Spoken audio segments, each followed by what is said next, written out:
सुप्रभात। आज हम समकालीन हिंदी कविता नामक पाठ्य पुस्तक में संकलित नागा अर्जुन जी की प्रसिद्ध प्रचलित कविता बादल को घिरते देखा है इसका अध्ययन करेंगे।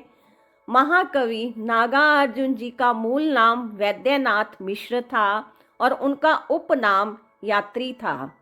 कवि नागा अर्जुन घूमने फिरने के बहुत शौकीन थे। जहाँ जहाँ वो जाते थे उस स्थान पर मन खोलकर घूमते थे और अपने भ्रमण के अनुभवों को अपनी कविता में स्थान देते थे। नागा अर्जुन जी के बारे में कहा जाता है कि उन्होंने हिंदुस्तान के हर एक स्थान पर भ्रमण किया और हर जगह घूमकर खूब आनंद लिया। इसके अलावा उन्होंने विदेशों में भी भ्रमण किया और इसी तरह एक बार वो यात्रा करते करते हिमालय प्रदेश में पहुँचे। वहाँ की वादियाँ उन्हें बहुत आकर्षित कर रही थी और उस पर ही कवि ने बादल को घिरते देखा है ये कविता लिख डाली थी। यह कविता नागा अर्जुन जी के प्रथम काव्य संग्रह युगधारा में संकलित है। ये युगधारा 1953 ईस्वी में लिखा गया। बादल को घिरते देखा है इस कविता का रचना काल 1939 ईस्वी है। नागा अर्जुन जी का लिखने का अंदाज बहुत ही निराला था, बहुत ही अलग था।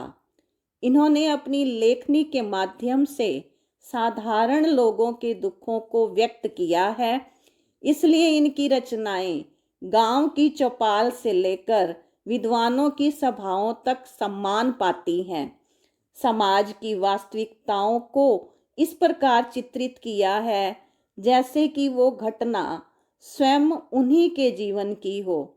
ये ऐसे कवि थे जब जो रचते थे अपनी कविताओं में ऐसा वर्णन करते थे जैसे कि सारे घटनाक्रम को वो खुद ही जी कर हटे हों, उन्होंने खुद उस घटना को जिया हो। इसलिए इनको ज़मीनी कलाकार भी कहा जाता था। हर मनुष्य के दर्द को महसूस करते थे, फिर उनकी व्यथा को अपनी लेखनी में स्थान देते थे।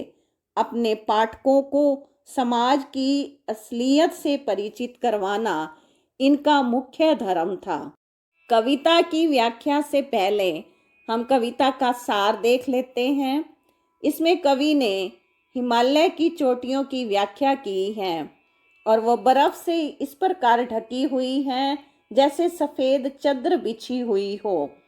कवि ने हिमालय की चोटियों का वर्णन करते हुए ये भी बताया है जो धूप के कारण और ज़्यादा उज्जवल नज़र आती है और इतनी सुंदर लगती हैं। ओस की बूंदें कवि को छोटे छोटे मोतियों के समान दिखती। जब वो छोटी छोटी ओस की बूंदें कमल के फूलों पर गिरती हैं तो पूरे ही कमल के फूल का सौंदर्य बदल जाता है। कवि ने इन सभी दृश्यों का मन खोलकर आनंद लिया है। हिमालय प्रदेश में बादलों के घिरने का वर्णन किया और साथ में ही वहाँ पर रहने वाले जल में हंसों के विषय में भी बताया है कि किस तरह हंस तालाबों में तैरते हैं। उनके तैरने पर तालाब का सौंदर्य बदल जाता है। तालाब में मौजूद हंस लोगों की आंखों का आकर्षण बनते हैं। हिमालय की झील और तालाब के ठंडे पानी की ठंडक में ऐसी शीतलता होती है जो गर्मी से बचने के लिए हंस मैदानी प्रदेशों से वहाँ पर अपनी गर्मी दूर करने के लिए झील और नदियों पर पहुँच जाते हैं। इन्हीं दृश्यों का वर्णन करते हुए वहाँ के मानसरोवर में हंसों का भी वर्णन किया है और ऐसे हंस जो वहाँ मानसरोवर में लगे हुए विष तंतुओं को खोजते हैं, कमल नाल को देखते हैं, ढूंढते हैं, ऐसे हंसों को तैरते हुए देखा है। ऐसी सुंदर बर्फीली चोटियाँ इस दृश्य में हम देख रहे जैसी पूरी सफ़ेद चादर से ढकी हुई हैं।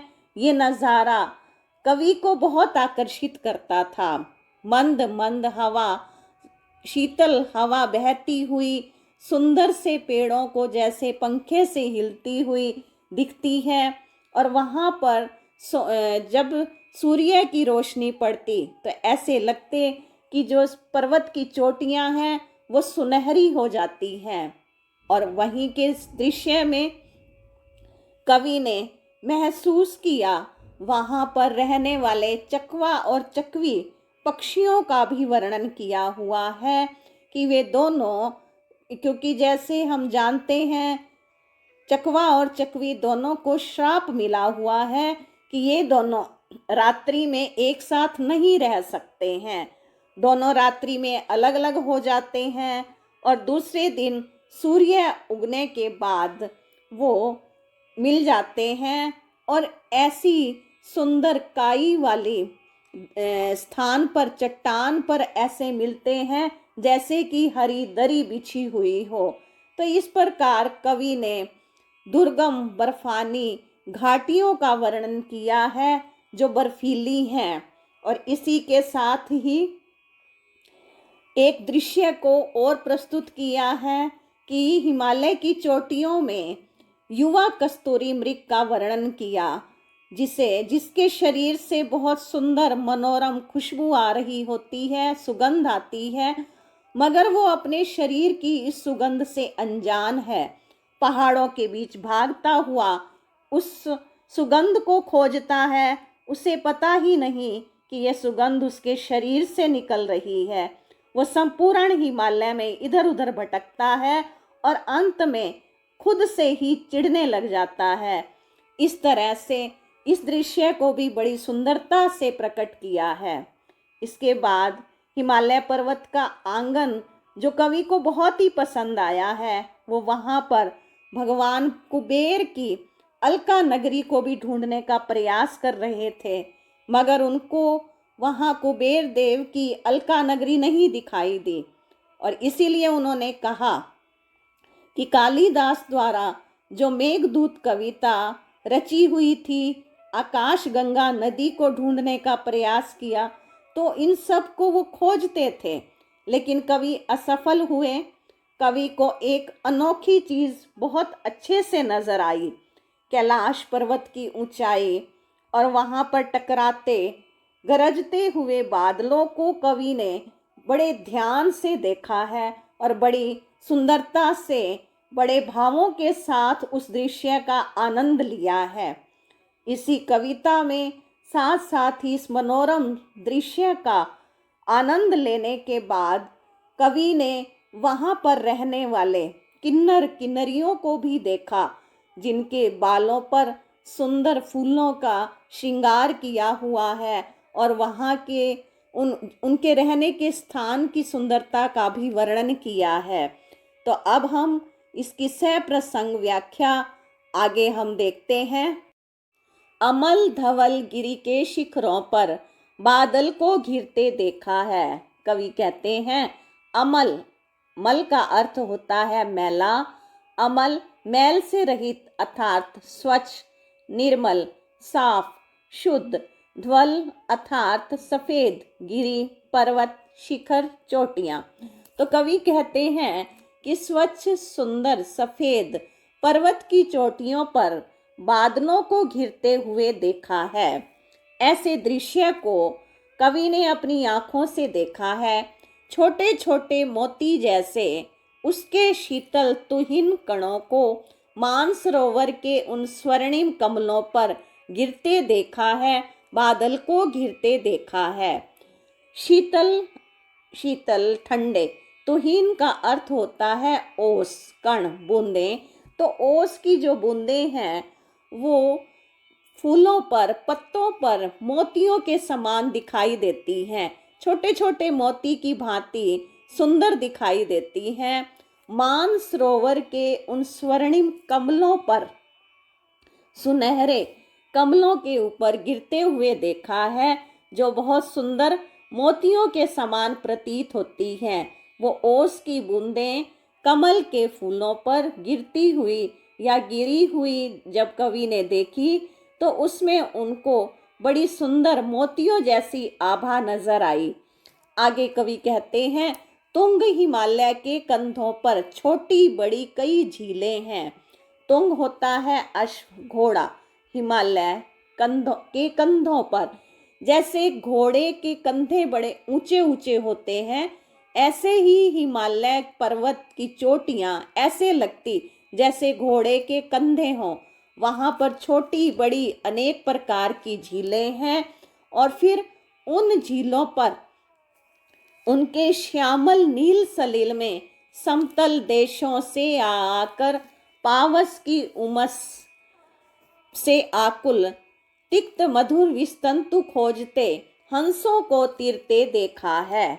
वो जो झीलें हैं उनमें श्यामल अर्थात श्यामल सांवले रंग के नीले जल में, नीले रंग के सलिल जल में, समतल अर्थात मैदानी प्रदेशों से आने वाले पक्षी, पावस जो वर्षा ऋतु की उमस से व्याकुल होते थे।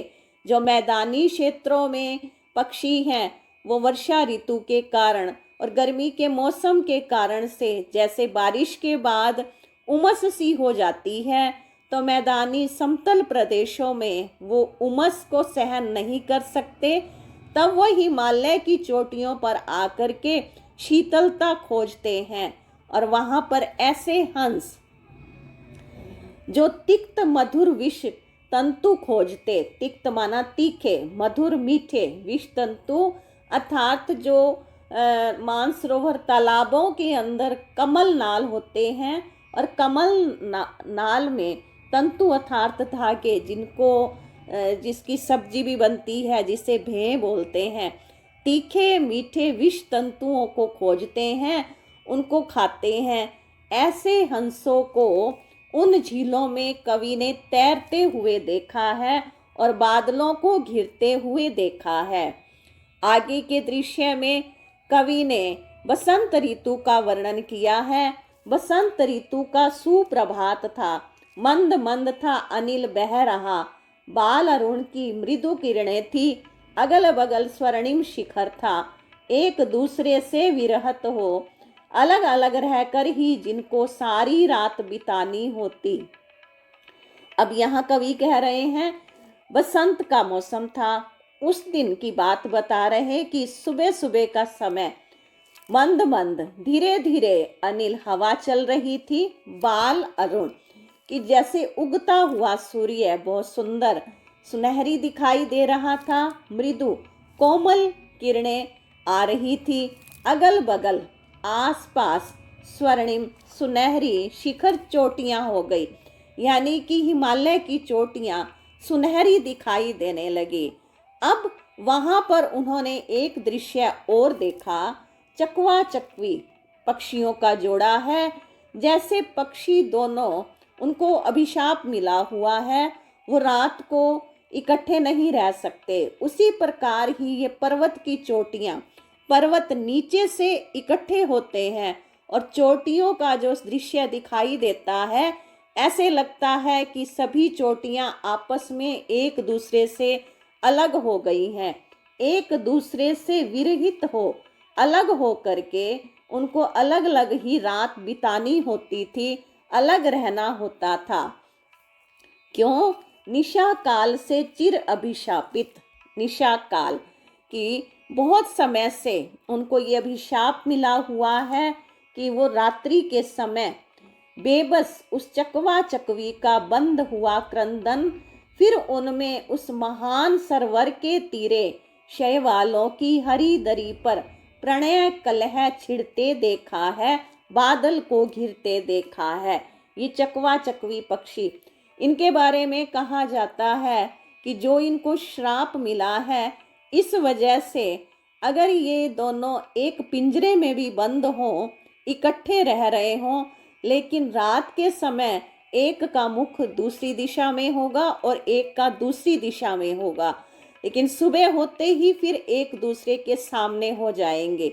तो ये दृश्य प्रस्तुत कर रहे हैं कवि कि उन्होंने बेबस अर्थात मजबूर, कि श्राप के कारण से मजबूर चकवा चकवी का क्रंदन भी सुना, कि जो पूरी रात चिल्लाते रहते थे और सुबह होने पर बंद हुआ क्रंदन, उनका चिल्लाना बंद हो गया।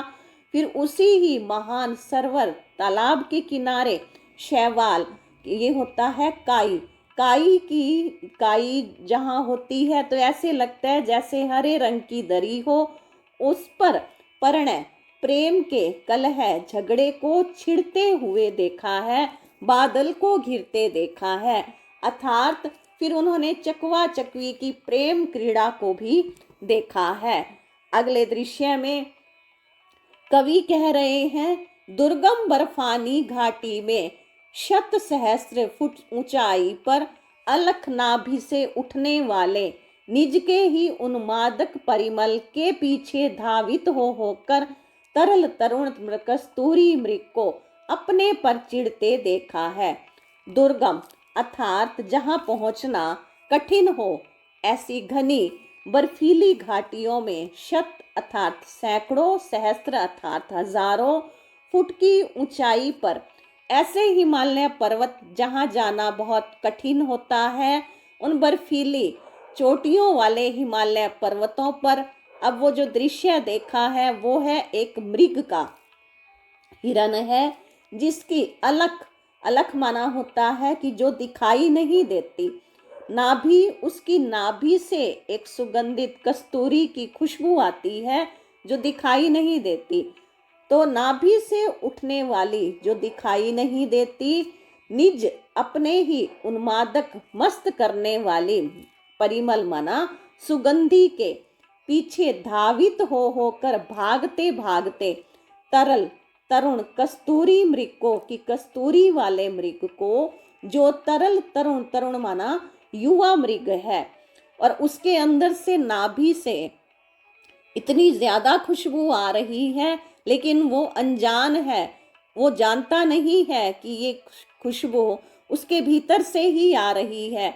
दौड़ता है, भागता है, थक जाता है, फिर वो अपने ऊपर ही चिढ़ने लग जाता है। तो ऐसे दृश्य को कवि ने देखा है। आगे कवि लिखते हैं, कहाँ गया धनपति कुबेर वह, कहाँ गई उसकी वह अलका, नहीं ठिकाना कालिदास के व्योम प्रवाही गंगा जल का, ढूंढा बहुत परंतु लगा क्या, मेघदूत का पता कहीं पर, कौन बताए वह छाया में, बरस पड़ा होगा ना यहीं पर। तो कवि कालिदास, संस्कृत के कवि, उन्होंने मेघदूत की रचना की और उसका वर्णन है कि धनपति, धन के देवता जो कुबेर हैं, और उनकी अलका नगरी का मेघदूत में वर्णन किया है। हिमालय की चोटियों पर वो अलका नगरी दर्शाई। तो यहाँ कवि देखना चाहते हैं कि इन हिमालय की चोटियों पर वो धनपति, धन के देवता कुबेर की अलका नगरी कहाँ है। नहीं ठिकाना, कहते कोई ठिकाना ही नहीं मिल रहा। कालिदास के व्योम प्रवाही गंगा जल का, जो व्योम प्रवाही यानी आकाश गंगा जो है, उसका उसमें वर्णन किया है, उसका भी पता नहीं लग रहा। ढूंढा बहुत, तो कवि कहते मैंने बहुत खोजा, परंतु लगा क्या पता, मेघदूत का कहीं पर। लेकिन वो जो मेघ को, बादलों को दूत बना करके कालिदास ने भेजा था, कहते उस मेघदूत का कोई भी पता नहीं लगा, कोई जानकारी प्राप्त नहीं हुई, कौन बताए। कहते कि यहाँ पर कोई भी बताने वाला नहीं है, वह छाया में बरस पड़ा होगा ना यहीं पर।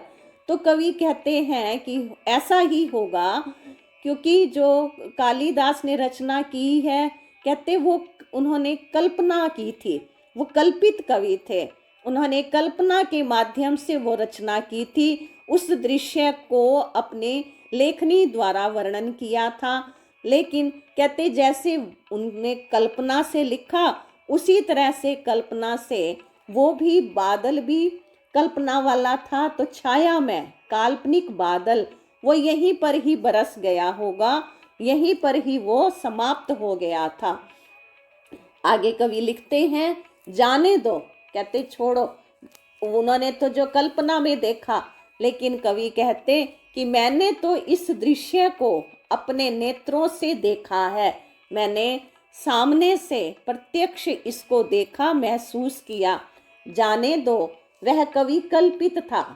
उन्होंने कल्पना की थी, मैंने तो भीषण भयंकर जाड़ों, सर्दी के समय, ठंड के मौसम में नभ चुंबी आकाश को छूने वाले कैलाश पर्वत की शीर्ष माना चोटियों पर महामेघ को, बड़े बड़े बादलों को झंझानील तूफानी बर्फीली हवाओं से एक दूसरे के साथ गरज गरज कर भिड़ते टकराते हुए देखा है। इस प्रकार से बादलों को देखा है। आगे कवि लिखते हैं, शत शत निर्झर निर्झणी कल मुखरित देव दारू कानन में, शोणित ध्वल भोजपत्रों से छाई हुई कुटी के भीतर। शत अर्थात सैकड़ों, सैकड़ों ही निर्झर झरने हैं, छोटे छोटे झरने, बड़े झरने, कल कल करते, उनकी आवाज भी सुंदर मधुर आवाज। मुखरित, मुखरित अर्थात ऊपर की ओर बढ़ने वाले मुख किए हुए देवदारू वृक्षों के वहां पर जंगल हैं, और वहीं पर ही शोणित अर्थात लाल रंग के, धवल अर्थात ये भोजपत्र हैं, भोजपत्रों से बनाई हुई कुटिया के अंदर। अब जो दृश्य बताया है कि देवदारू के जंगल हैं, ऊपर की ओर उठने वाले लंबे लंबे ऊंचे ऊंचे पर्वत हैं, और वहीं पर ही सफेद और लाल भोजपत्रों से बनी हुई कुटिया है। अब उस कुटिया के अंदर कौन है, यानी झोपड़ी के अंदर कौन रहते हैं? रंग बिरंगे और सुगंधित फूलों से कुंतल को साजे, इंद्रनील की माला डाले, शंख सरीखे सुघड़ गलों में, कानों में कुल्ले लटकाए, शत दल लाल कमल वेणी में। कहते कि वहां पर वो स्त्रियां हैं, किन्नर जाति के जो लोग हैं वो वहां पर रहने वाले हैं। किन्नर कौन है? जो थर्ड जेंडर, तो कहते वो कैसे हैं? जिन्होंने रंग बिरंगे फूलों से अपने कुंतल अर्थात होता है बालों को सजाया हुआ है, इंद्रनील की माला गले में डाली हुई है, शंख सरीखे समान सुघड़ सुंदर गलों में, यानी गर्दन, जो उनकी गर्दन कैसी है? पतली है, शंख के समान सुंदर है।